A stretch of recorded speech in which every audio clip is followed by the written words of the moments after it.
여러분 안녕하십니까, 송강입니다. 이 시간에는 우리가 그 극락전에 대해서 살펴보도록 하겠습니다. 극락이란 말은 이제 다 아시죠? 이 불자든 비불자든 뭐 극락 그러면 이제 다 아실 겁니다. 즐거움이 참 끝간데 없는 곳, 뭐 최고의 즐거운 곳, 이런 곳이라고 이제 이야기할 수 있는데, 이 극락전으로서 참 그 멋들어진 곳, 지금 보이는 곳이 바로 그곳입니다. 저것이 의상 스님께서 주로 주석하셨다고 하는 부석사, 그 부석사의 무량수전이죠. 우리나라에서는 두 번째로 오래됐다고 하는 아름다운 목재 건축 무량수전입니다. 우리가 그 사실 대각, 소위 깨달음을 이루는 것, 도를 이루는 것, 그 다음으로 좋아하는 게 있다면은 뭐겠습니까? 아마도 그게 이제 그 극락세계일 겁니다. 이게 뭐 정토 신앙을 하든 안 하든 상관없이 대부분 왕생 극락 다 생각하고 그러죠. 그래서 제가 이렇게 쭉 모셔본 노스님들이 선을 하셨던 뭘 하셨던 간에 말년에 가서는 대부분 남아미탑을 연불도 하시고 그러시더라고요. 그런 거 보면 참 이게 승속을 막론하고 극락세계라고 하는 것은 아주 매력이 있는 것 같습니다. 사실 극락세계의 그 설명을 보면은 이곳으로부터 서방으로, 서쪽으로 10만억 불국토를 지나가야 한다 그랬거든요. 그러니까 도저히 갈 수가 없는 곳이에요. 불가능한 곳입니다. 우리가 10만억 불국토입니다. 예.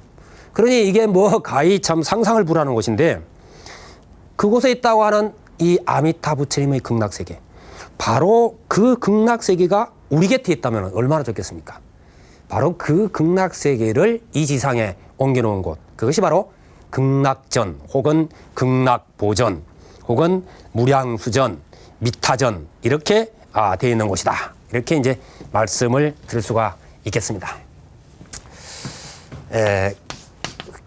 가장 많이 볼 수 있는 것이 극락전이라고 하는 이 편액이고요.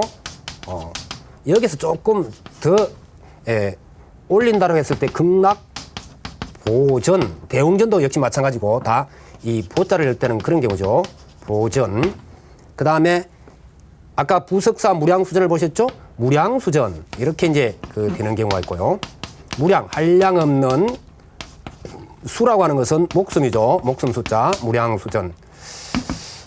그 다음에 미타전, 아미타라고 하는 데서부터 시작해서 미타전,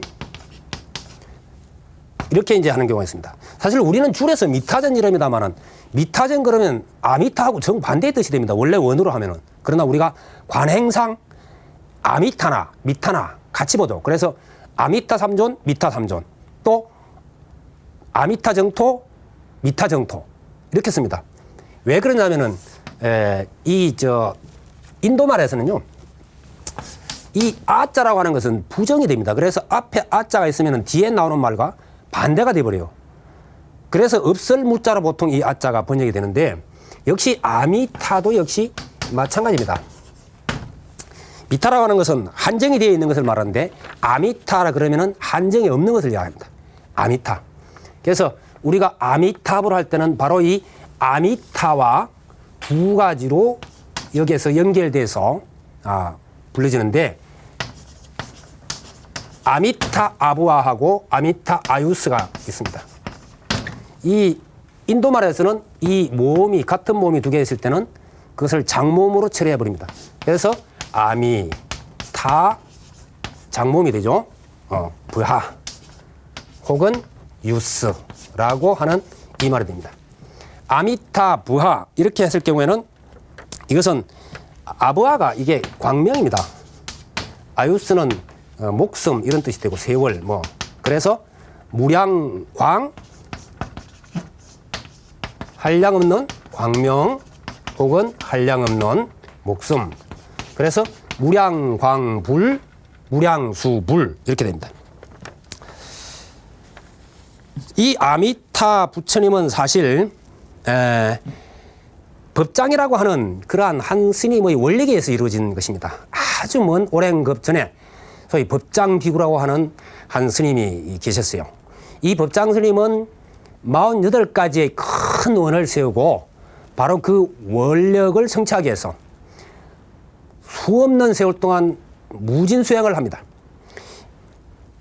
그리고 바로 세자재왕 열애라고 하는 경전에서 자주 등장하는 부처님 이름입니다만은 세자재왕 열애, 세자재왕 열애로부터 앞에서 제가 설명을 했죠. 전 시간에 수기라고 하는 것, 바로 그 수기를 세자재왕 열애로부터 법장비구도 받습니다.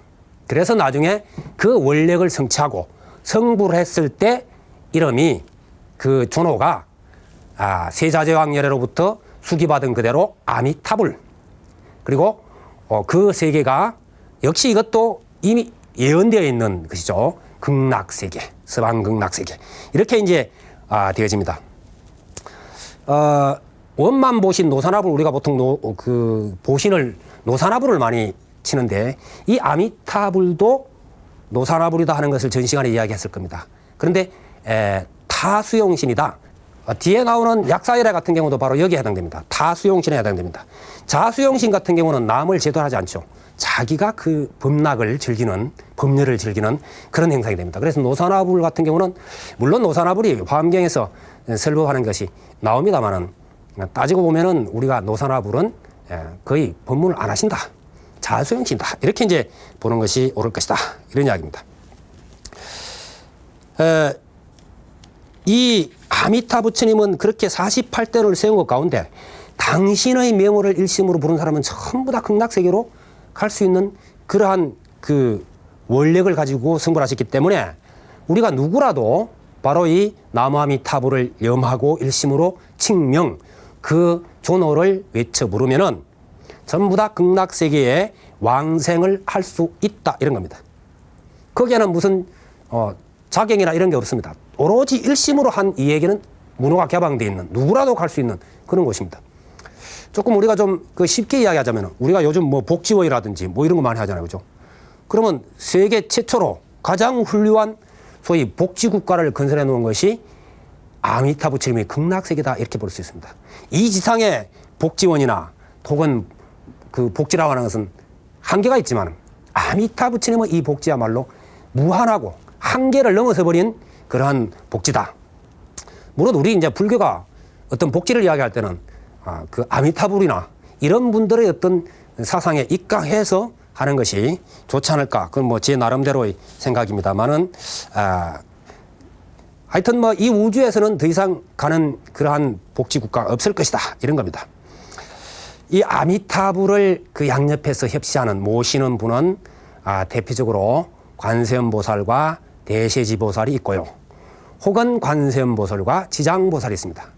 관세음보살, 대세지보살, 지장보살은 나중에 뭐 따로 이렇게 이제 또 설명을 하겠습니다만은 중생을 제도할 큰 원력을 세운 분들이시죠. 그래서 주로 우리가 뭐 돌아가신 분들을 극락세계로 왕생케 하기 위해서 제를 올릴 때도 대체적으로 지장전, 그리고 또 아미타불과 관세음보살, 대세지보살을 염하고 청하고 이런 이제 우리 관행을 가지고 있죠.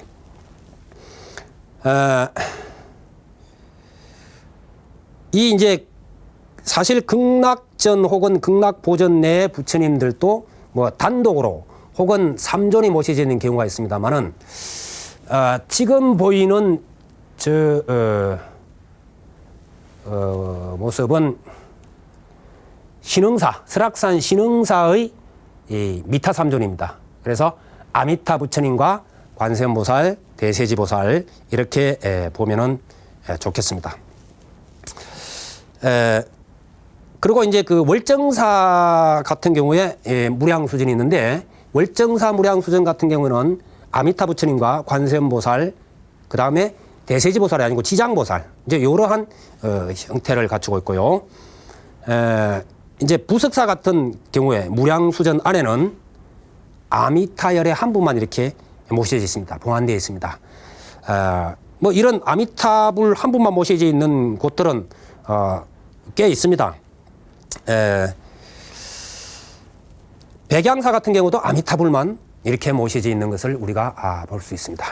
그리고 극락전이라는 편에 걸고 있는 것은 동화사 같은 경우인데 역시 여기도 아미타 삼존 관음세지를 heb시로 두고 있는 그런 모습이고요. 미타전이라고 하는 경우는 뭐 여러 곳에서 보입니다만은 주로 이 미타사 혹은 뭐 미타암 이런 경우도 많이 있고요. 그렇습니다. 금산사는 앞에서 살펴봤지만 좀 특이하게도 바로 이 미타 삼존이 대적관경 안에 모시지 있다 하는 것을 말씀드렸죠. 그러면은 아미타불은 어떻게 우리가 또 이렇게 다른 부처님과 이렇게 구별지어서 모실 수가 있는가? 아미타불의 그 이제 수인은 대표적으로 9가지가 있습니다. 이제 구품이다 그렇게 이야기하는데요. 이 구품이라고 하는 것은 사람의 근기에 따라서 중생의 근기에 따라서 그 근기를 상중하로 나눕니다. 상중하를 나누고 그 근기에 따라서 다시 삼생식을 나눠서 소위 품수가 상품에서부터 중품, 하품으로 이렇게 나누고 이것을 소위 상생, 중생, 하생 이것이 각기 나눕니다. 그래서 이것이 전부 다 9유다 해서 구품인이다. 보통 이제 이렇게 이야기를 하는데 좀 복잡하죠. 9가지지만은 그 큰 원리만 알면은 아미타불의 그 수인을 그렇게 어렵게 생각할 건 없습니다. 물론 예외적인 게 많이 있습니다만은 제가 좀 구분하는 방법을 가르쳐 드리겠습니다. 우선 그 상품 같은 경우에 선정일을 하고 있습니다. 우선 선정은 우리가 이렇게 하죠. 선정일이 이렇게 됩니다만은 아미타 부처님의 선정인은 조금 그냥 선정인, 법계정인하고 이 선정인하고는 좀 다릅니다. 무엇이 다르냐 하면은 이 손가락이 이렇게 구부려서 이렇게 맞대는 행상이 됩니다. 이렇게 되면 이것이 상품 상생인이 되죠. 대부분이. 그 다음 손가락, 소위 중지가 이렇게 돌아가면은 이것은 상품 중생. 그 다음에 약지가 가면은 이것이 상품 하생이 됩니다. 이제 이것은 소위 선정일이기 때문에 어떻습니까? 사람들이 근기가 우선 곧바로 선정에 의해서 아미타 부처님과 만날 수 있는 그러한 그 경우가 되겠죠. 그런데 이제 거기에도 역시 상중하, 빨리 되는 사람, 그 다음 되는 사람, 아주 어렵게 되는 사람, 이렇게 있다는 거고. 그 다음에 이제 중품일 경우에는 손이 가슴께로 올라옵니다. 예, 가슴께로 올라오는데, 대체적으로 이것은 어떤 그 설법인의 형태에서 발행된 것이다. 이렇게 이제 보여집니다. 설법인은 잘 모르시죠? 설법인, 저도 이게 수인 짓기가 좀 어려운데, 우리나라에 좀 드물어서. 설법인이 보통 보면은, 요렇게 돼가지고, 하여튼 뭐, 이런 식으로 조금 이렇게, 되어 있는, 저도 수인을 지금 정확하게는 못 찾습니다만, 이런 형상이 보통 설법인이라 이럽니다.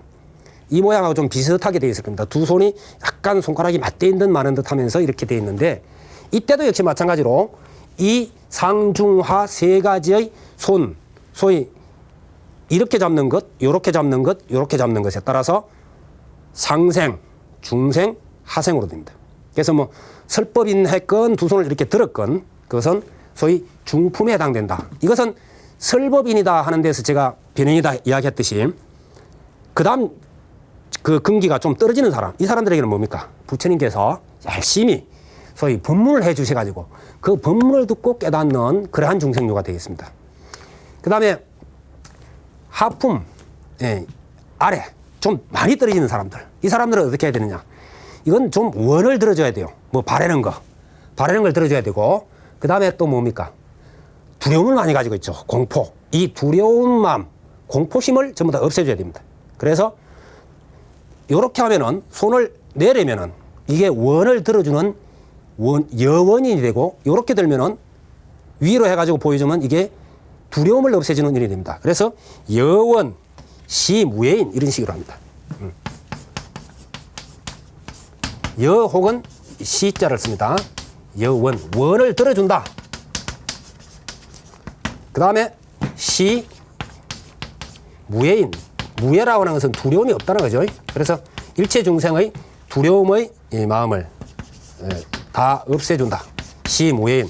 이렇게 이제 이야기를 할 수가 있겠습니다. 그래서 이러한 상태에서 역시 마찬가지로 이렇게 그 손 잡는 것이 하품 상생, 하품 중생, 하품 하생 이런 식으로 되어 있다. 이렇게 하면은 구분하기가 좀 쉽지 않을까 이렇게 이제 생각이 되어집니다. 극락세계, 우리가 극락전에 가서 바로 극락세계의 경지를 일심이 되어서 맛볼 수 있으면 참 좋겠죠.